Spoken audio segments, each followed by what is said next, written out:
ओम नमो भगवते वासुदेवाय।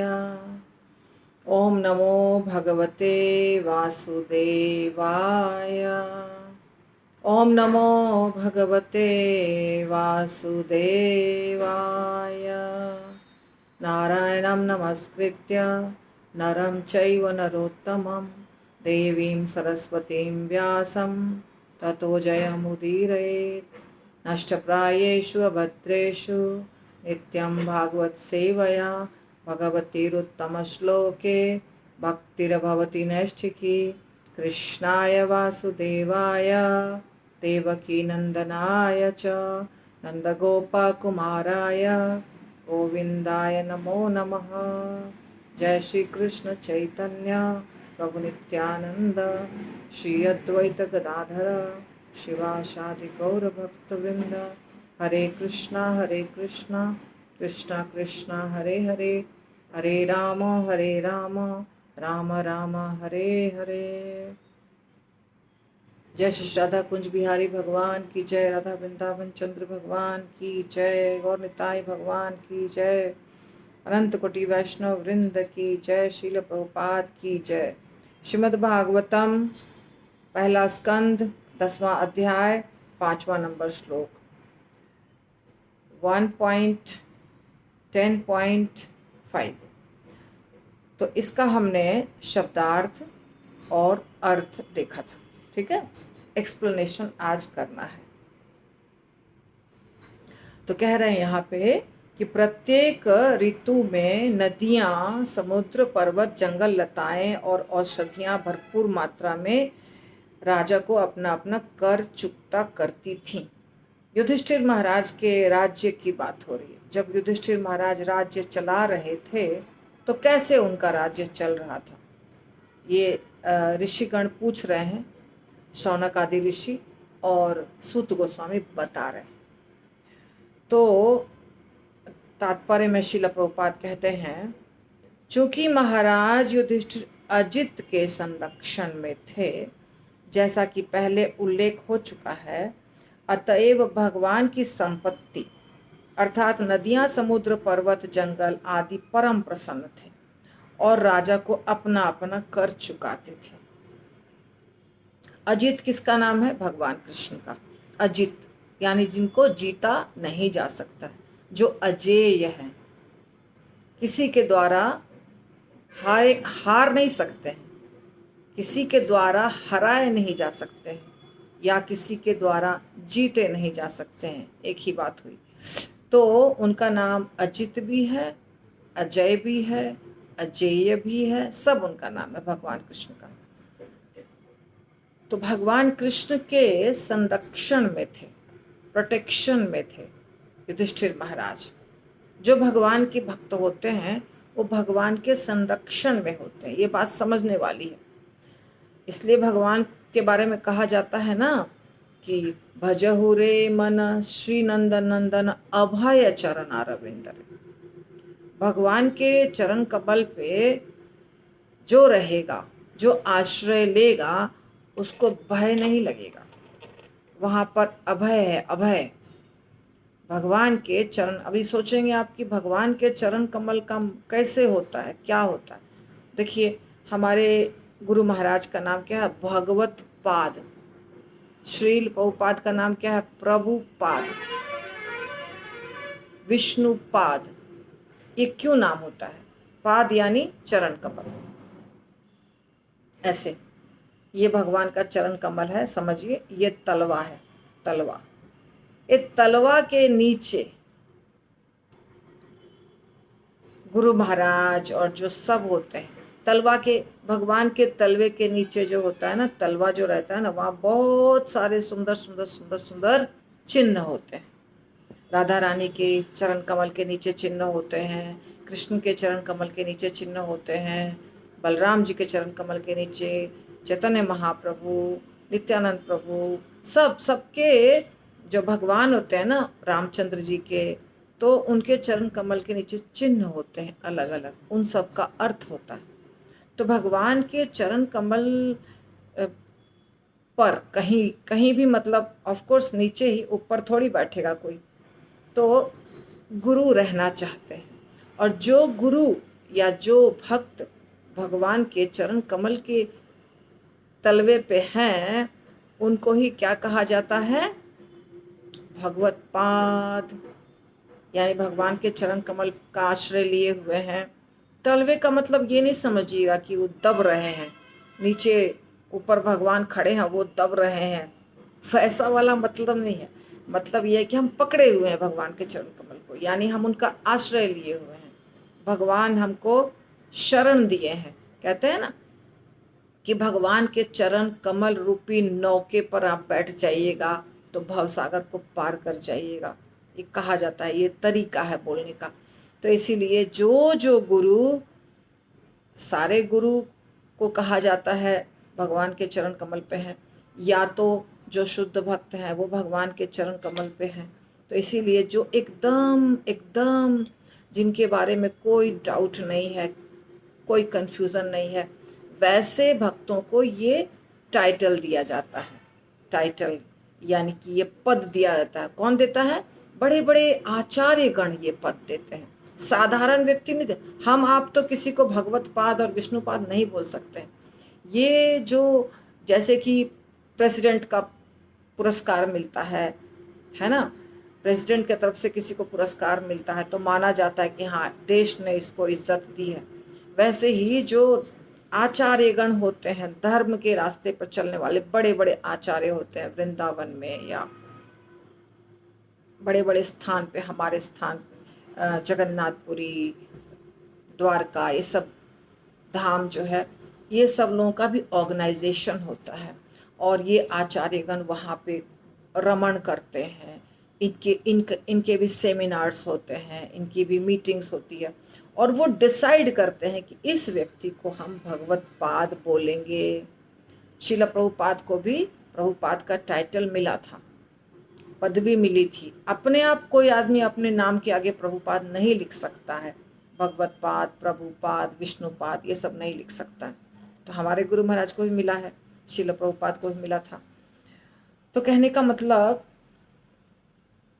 भगवान के संरक्षण में होना कोई आसान काम नहीं है और जो व्यक्ति भगवान के शरण में जाता है उसकी रक्षा करते हैं भगवान पूर्ण रूप से। ये आपको भी अनुभव होगा अगर आप भक्ति में अच्छे से हैं और दृढ़तापूर्वक प्रयास कर रहे हैं भक्ति करने की, तो आपको अवश्य अनुभव होगा कि अरे हम तो बहुत बुरी तरह से फंसने वाले थे, भगवान ने हमको बचा लिया।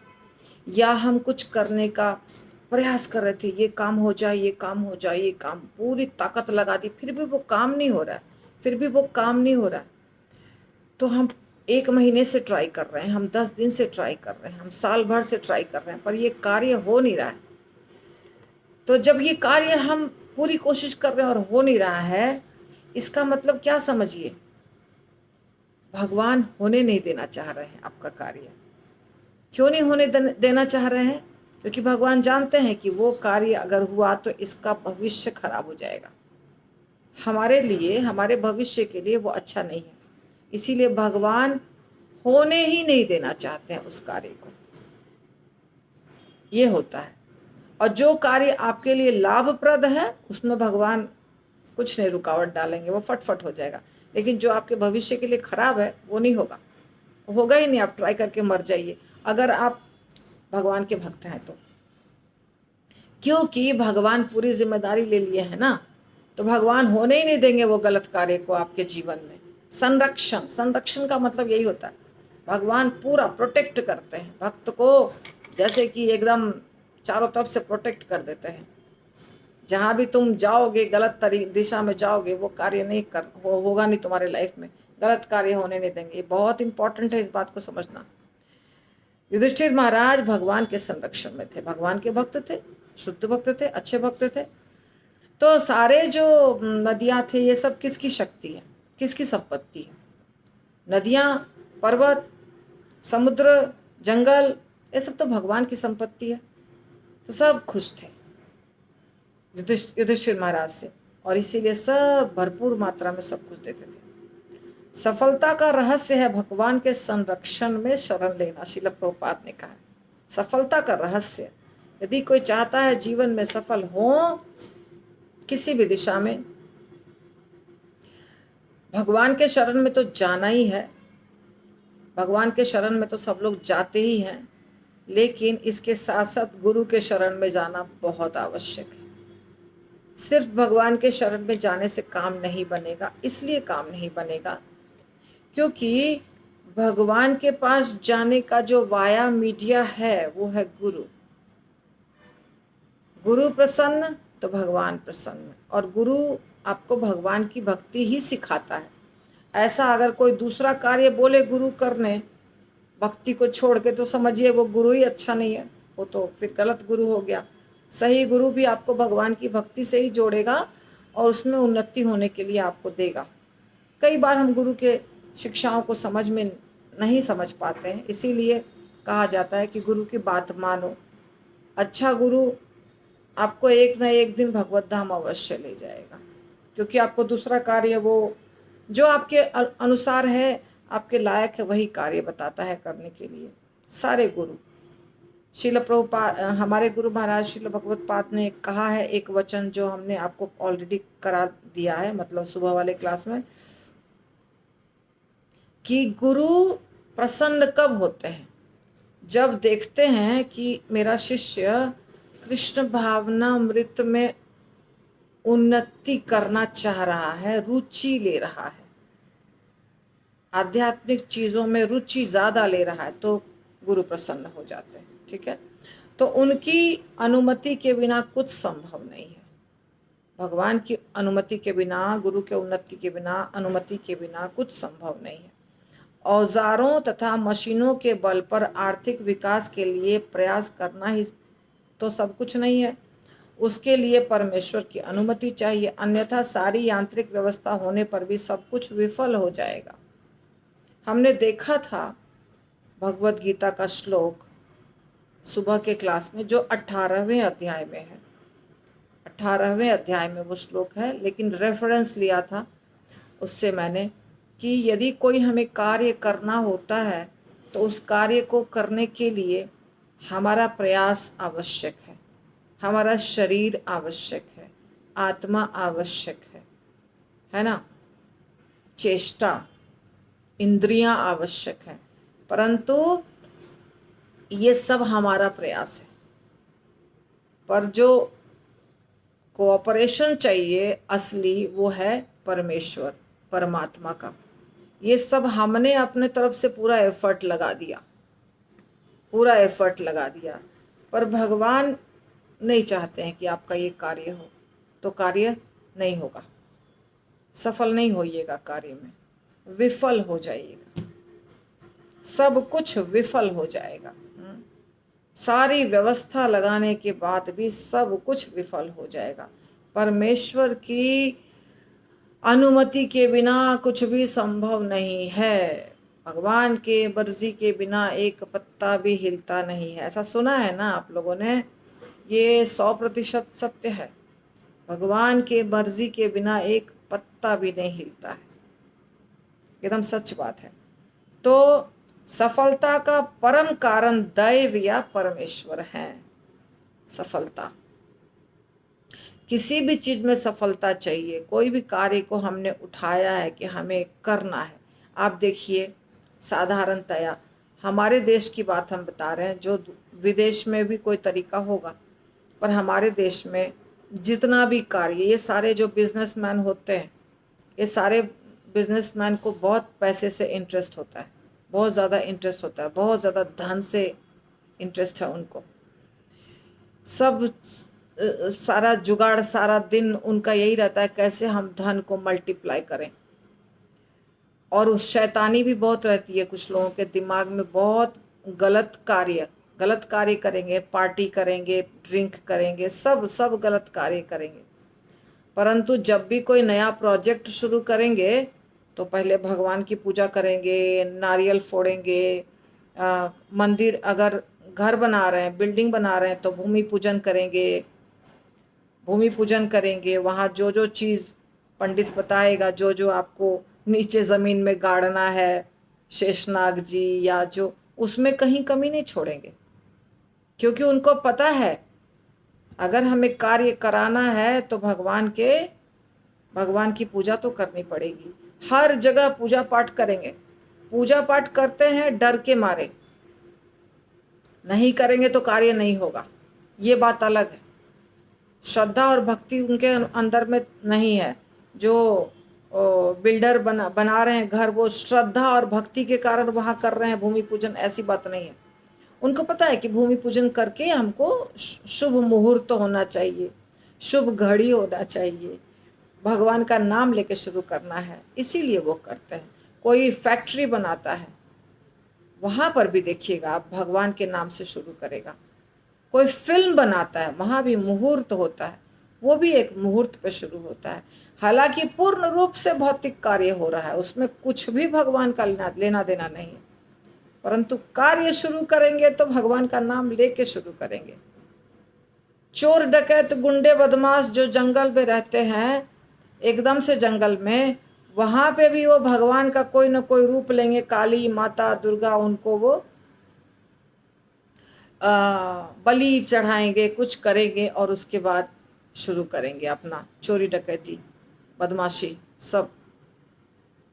क्योंकि हर व्यक्ति के दिमाग में ये बात है कि यदि हम भगवान को खुश नहीं करेंगे तो मेरा कार्य सफल नहीं होगा, ये है। अच्छा, जो भक्त होते हैं वो कार्य सफल करने के लिए भगवान का नाम नहीं लेते हैं, वो तो बस भगवान का नाम लेते हैं, उनको तो उनकी तो आदत बनी हुई है भगवान का नाम लेने की। वो भगवान का नाम इसलिए लेते हैं कि भगवान के लिए ही उनका जीवन है, ये अलग बात है। लेकिन समझ तो भक्त को पूरी तरह से रहती है, सब कुछ भगवान का है, और जो भक्त नहीं है वो कार्य पूरा करने के लिए भगवान का नाम लेते हैं। दोनों में यही फर्क है और कुछ नहीं। महाराज युधिष्ठिर जैसे राजा यह अच्छी तरह जानते थे कि राजा जनता के कल्याण की रखवाली करने वाला परमेश्वर का दूत होता है। राजा जो होते हैं वो कौन होते हैं? भगवान के एजेंट हैं, भगवान के द्वारा भेजे गए। तो वस्तुतः राज्य परमेश्वर की संपत्ति है, सारी जनता भी भगवान की है, दुनिया में जितनी चीजें हैं वो भी भगवान की हैं, राज्य में जो नदी पहाड़ पर्वत वो भी भगवान का है। मैं क्या हूँ? मैं एक सेवक हूँ। देखिए, सेवक यदि अपने आप को सेवक मान लिए कहीं भी, ये बात आप एकदम 100% बैठा लीजिए दिमाग में, अपने दिमाग में पूर्ण रूप से बैठा लीजिए इस बात को।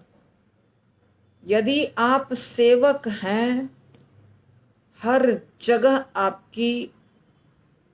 आपकी कीमत होगी, आपको पूछा जाएगा, आपको लोग प्यार करेंगे, आपका वैल्यू होगा, सम्मान होगा, आपकी उन्नति होगी, क्योंकि सेवक की ही सब कुछ होती है।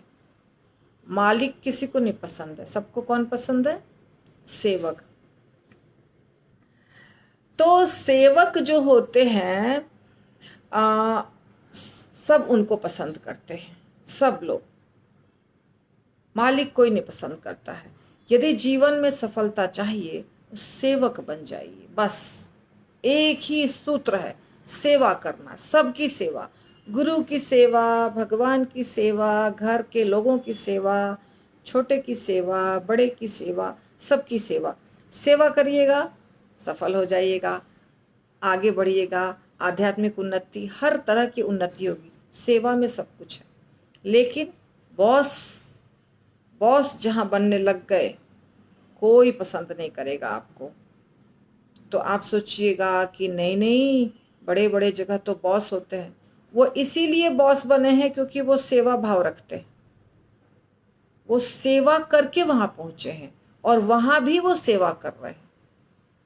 हमारे देश में जो प्रधानमंत्री हैं, अभी तीसरी बार चुन करके आए हैं मोदी जी, कितना सेवा करते हैं आप देखिए। इसीलिए लोग उनको पसंद कर रहे हैं, क्योंकि वो सेवा करते हैं।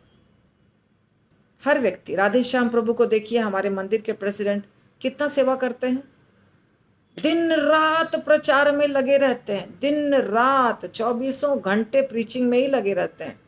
राधे श्याम प्रभु शरीर को जिंदा रखने के लिए जितना ध्यान देना है बस उतना ध्यान देते हैं, बाकी 24 आवर्स प्रचार कार्य में लगे रहते हैं। गुरु महाराज को देखिए कितना सेवा किए, अंतिम समय तक छोड़े नहीं, कुछ भी नहीं छोड़े, प्रचार भी नहीं छोड़े, बुक डिस्ट्रीब्यूशन भी नहीं छोड़े, विग्रह की सेवा भी नहीं छोड़े, कुछ भी नहीं छोड़े। उनको पता था कि मैं अब चला जाऊंगा। 2023 में उन्होंने वो स्थान देखा, यहाँ पर मेरी समाधि बनाना, वृंदावन में वो स्थान को भी बताया महाराज जी ने कि इस स्थान पे मेरी समाधि बनाना, मेरी समाधि कहीं और मत बनाना, जहाँ सब मेरे गुरु भाई हैं वहीं मेरी समाधि बनाना। 2024 में वहाँ समाधि बन गई। मतलब 2023 के कार्तिक में महाराज जी बताए, कार्तिक कितना महीना बीता, 6 महीना 8 महीना पहले उन्होंने बताया कि यहाँ मेरी समाधि बनाना। तो उनको पता था कि मैं अब ज़्यादा दिन नहीं रहूँगा। चाहते तो आराम कर सकते थे, सब लोग बोलते थे प्रचार मत करिए, आराम करिए, आराम करिए, नहीं, सेवा। तो जो जो व्यक्ति सेवा करता है वही व्यक्ति सबको अच्छा लगता है, भगवान को भी और इंसान को भी। आपके घर में जो भी हैं, पति पत्नी, बाल बच्चा, परिवार, दोस्त, रिश्ता नाता, हर व्यक्ति आपसे सेवा मांगता है, और अगर आप सेवा करते हैं तो वो आपको पसंद करता है, और जो ऑर्डर करता है उसको कोई पसंद नहीं करता है, कोई नहीं। बहुत आवश्यक है जानना सेवा कर। अगर सेवा का मतलब ये नहीं है कि हमको सिर्फ राजभोग सेवा और हार सेवा, नहीं। कोई भक्त कुछ बोलता है, कुछ हेल्प मांगता है तो वो कर दीजिए। बड़े भक्त नहीं, छोटे भक्त भी हेल्प मांगते हैं तो कर दीजिए। ज़्यादातर लोगों को क्या लगता है कि मंदिर में जाके हमने एक सेवा पकड़ा तो हो गई भगवान की सेवा, या तो हम अपने काउंसलर की बात मान लेंगे, या तो हम अपने गुरु की बात मान लेंगे। हम साधारण छोटे भक्त की बात मानेंगे क्या? नहीं मानेंगे। उनकी बात मानने की कोई आवश्यकता नहीं है, ऐसा लगता है। ये भाव कनिष्ठ अधिकारी का है। कनिष्ठ अधिकारी जो होते हैं ना, वो सिर्फ भगवान को मानते हैं और किसी को नहीं मानते हैं। पर जो सीनियर डिवोटी होते हैं, जैसे जैसे मध्यम पे उठिएगा, उत्तम पे उठिएगा, भाव बदलता जाएगा। तो ये सब भगवान की सृष्टि है। जितनी चीज़ें अभी बताया, नदियाँ, समुद्र, पहाड़, जंगल, सब कुछ, ये मनुष्य की सृष्टि नहीं है, ये सब परमेश्वर की सृष्टियाँ हैं। और जीव को भगवान की इस संपत्ति का उपयोग करने की अनुमति भगवान की सेवा करने के लिए दी जाती है। हमें ये जो सारी चीज़ें मिली हैं भगवान की कृपा से मिली है, और भगवान की कृपा से मिली है, और भगवान के ही सेवा में इसको लगाना है। आज का नारा है कि प्रत्येक वस्तु जनता के लिए है, अतएव सरकार जनता द्वारा जनता के लिए। हाँ, सच में जैसे हमारे श्रील प्रभुपाद बताते हैं कि हर चीज़ भगवान के लिए है, भगवान के लिए प्रयोग में लाना चाहिए। वैसे मैं भगवत गीता में दूसरी भगवत गीता पढ़ी हूँ, तो उसमें लिखा रहता है लोक कल्याण के लिए, लोक सेवा के लिए, लोक कल्याण के लिए, लोक कल्याण, भगवान के लिए नहीं, लोक समाज के लिए, लोक कल्याण के लिए। ऐसे जैसे लिखा है, जनता द्वारा, जनता के लिए, जनता के लिए, जनता द्वारा, और जनता, प्रत्येक वस्तु जनता के लिए है। जनता के लिए कुछ नहीं है, सब भगवान के लिए। हम खुद भी भगवान के सेवक हैं। लेकिन इस समय ईश्वर चेतना तथा मानव जीवन की पूर्णता के आधार पर नई तरह की मानवता अर्थात ईश्वरीय साम्यवाद की विचारधारा उत्पन्न करने के लिए संसार को महाराज युधिष्ठिर, महाराज परीक्षित के पद चिन्हों का अनुसरण करना होगा। युधिष्ठिर महाराज, परीक्षित महाराज जैसे भक्तों के जिन रास्ते पर वो चले थे, उन रास्तों पर हमको चलना चाहिए। ईश्वर की इच्छा से प्रत्येक वस्तु की प्रचुरता है, और हम इन वस्तुओं का उपभोग मनुष्य तथा मनुष्य के बीच, पशु तथा मनुष्य या प्रकृति के बीच शत्रु भाव से रहित होकर सुखपूर्वक रहने के लिए कर सकते हैं। हाँ, तो यदि व्यक्ति युधिष्ठिर महाराज या परीक्षित महाराज या ऐसे महान भक्तों के बताए हुए रास्ते पर या उनके चले हुए रास्ते पर चलता है तो उसका जीवन सुखी हो जाएगा। जीवन सुखी, आपका जीवन सुखी तभी हो सकता है जब, अगर कोई व्यक्ति हर चीज़ भगवान के लिए करता है तो आपको लगता है कि उसको खाने नहीं मिलेगा या कपड़ा नहीं मिलेगा या शांति नहीं मिलेगी, हर चीज़ मिलेगी उसको। तो यदि कोई व्यक्ति पूरे देश के लोगों को, पूरे पृथ्वी के लोगों को भगवत चेतना में कर देता है, बना देता है, तो सब लोग शांति से रहेंगे ना। क्यों झगड़ा झंझट होगा? ये देखिए, झगड़ा जो होता है ना इस दुनिया में, जितना झगड़ा होता है, चाहे हमारे घर में होता हो, चाहे राष्ट्र देश के अंदर होता हो, चाहे चाहे किसी बिजनेसमैन के ग्रुप में हो रहा हो या एक देश का दूसरे देश से हो रहा हो, हर समय झगड़ा का कारण क्या होता है? हमारे पास जो है उससे हम संतुष्ट नहीं होते हैं, दूसरे के पास जो है वो हम उसको छीनना चाहते हैं, इसीलिए समस्या होती।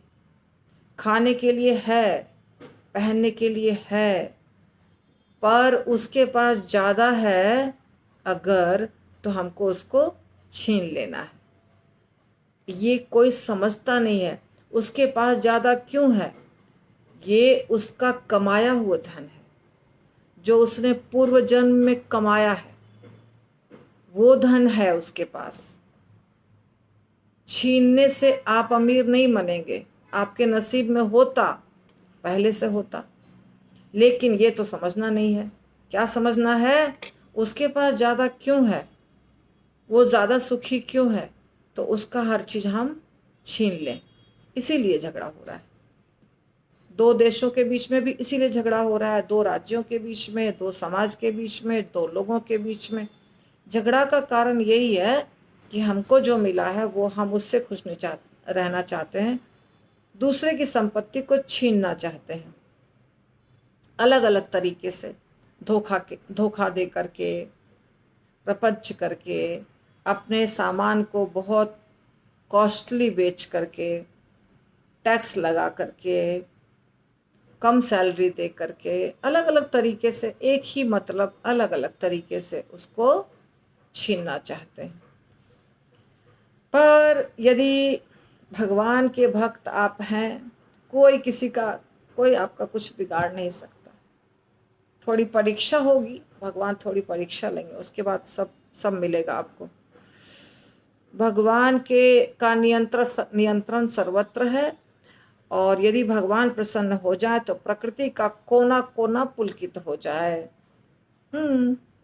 भगवान खुश हैं तो सब कुछ है।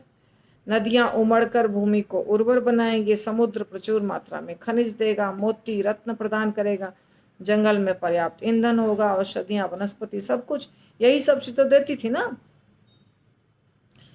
युधिष्ठिर महाराज के राज्य में ये सारी चीजें भरपूर मात्रा में थी।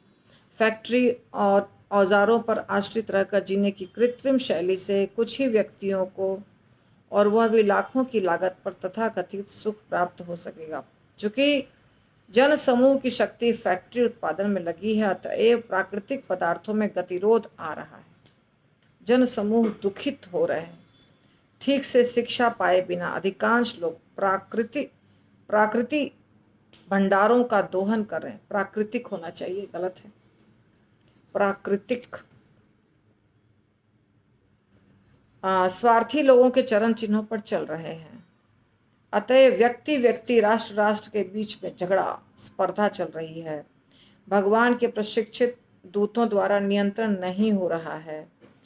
हमें यहीं पर तुलना करके आधुनिक सभ्यता के दोषों पर विचार करना चाहिए और मनुष्य को शुद्ध करने तथा काल दोष को मिटाने के लिए महाराज युधिष्ठिर के पद चिन्हों पर चलना चाहिए। ये सब सतयुग में होता है, कलयुग में कोई नहीं इसको फॉलो करता है। जैसे जैसे सतयुग में जितने गुण थे अच्छे, उससे घट करके त्रेता में बहुत घट जाते हैं, बहुत ज़्यादा मात्रा में घटते हैं। जैसे उम्र सतयुग के कलयुग के लोगों की उम्र 100 साल, कलयुग से पहले द्वापर के लोगों की उम्र 1000 साल, द्वापर से पहले त्रेता के लोगों की उम्र 10,000 साल, सतयुग के लोगों की उम्र 1,00,000 साल। तो 1,00,000 साल का एक व्यक्ति सतयुग में होता था, तो त्रेता में 10-5 साल नहीं घटा, 1,00,000 से 90% गिरावट, 1,00,000 से 10,000 हो गया। कितना घटा? 90% घट गया। और फिर 90% घट गया त्रेता से द्वापर में 90%। 10,000 साल उम्र थी त्रेता के लोगों की, द्वापर के लोगों की उम्र हो गई 1,000 साल। और फिर 90% घट गया, कलयुग के लोगों की उम्र हो गई 100 साल। और 100 भी, अभी 100 को टच करने वाले कम लोग हैं, सब 100 के पहले ही खत्म हो जाते हैं। जैसे जैसे उम्र घट रही है वैसे ही अच्छे गुण भी घट रहे हैं, और बुरे गुण यानी अवगुण में बढ़ोतरी, अवगुणों में बढ़ोतरी और गुणों में गिरावट। सत्य बोलना तो लोग भूल चुके हैं, सत्य तो बोलने की आवश्यकता ही नहीं है, किसी चीज में सत्य नहीं बोलना है। सच्चाई का पता लगाना कितना मुश्किल हो गया है। किसी भी व्यक्ति से कोई भी चीज़, हमें तो ये चीज़ पता नहीं थी, ये हमें बहुत लेट पता चली कि किसी भी व्यक्ति को कोई भी चीज़ अगर अब पूछा जाएगा तो वो झूठ ही बोलेगा। ये निश्चित हो गया है, कलयुग का ये नियम बन गया है, सत्य नहीं बोलेगा, वो झूठ ही बोलेगा। आप कैसे हैं? बहुत अच्छे। अब कोई भी चीज़ या तो पूछो मत, पूछो तो गलत आंसर के लिए रेडी रहो। तो ये हो गया है कलयुग के लोगों का स्वभाव। परोपकार नहीं, दया नहीं, धर्म नहीं, सत्य भाषण नहीं, नियम आचार विचार कुछ नहीं, संस्कार भी नहीं, ये सब हो चुका है। तो फिर कैसे उम्र लंबी होगी, कैसे शरीर स्वस्थ रहेगा? कुछ भी संभावना नहीं है, संभावना नहीं। सत्य के ऊपर टिकी है ना दुनिया, सत्य नहीं तो सब कुछ समाप्त होगा धीरे धीरे। इसलिए जिसको इच्छा है निकल चलो यहाँ से, यहाँ रहने में फ़ायदा नहीं है। तो आज का हमारा श्लोक यहीं समाप्त होता है, आज की कथा। हरे कृष्णा। श्रील प्रभुपाद की जय। ग्रंथ राज श्रीमद् भागवतम की जय।